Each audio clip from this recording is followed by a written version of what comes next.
দৈনন্দিন জীবনে আমরা সবাই কোনো না কোনো সময়ে কোমরে ব্যথা নিয়ে ভুগে থাকি।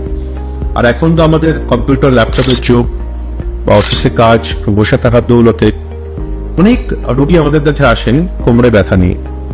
তো কখন আপনাদের এই কোমরে ব্যথা মাথা ব্যথার কারণ হয়ে দাঁড়ায়, তো সেটা নিয়ে আজকে আলোচনা করব। আমি doctor Sabyasachi Saha, consultant brain and spine surgeon.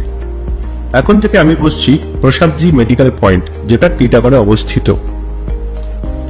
যখন দেখছেন আপনার কোমরে ব্যথাটা 7 দিনের বেশি স্থায়ী হচ্ছে, বা কোমরে ব্যথার সঙ্গে আপনার একটা ঝিনঝিনানি ভাব বা নার্ভনেস সেটা পায়ের দিকে নেমে যাচ্ছে, বা ব্যথাটা পায়ের দিকে রেডিয়েট করছে, আপনি কিছুক্ষণ হাঁটার পরেই এটা মনে হচ্ছে একটুখানি বসি, তারপর আবার হাঁটতে পারছেন।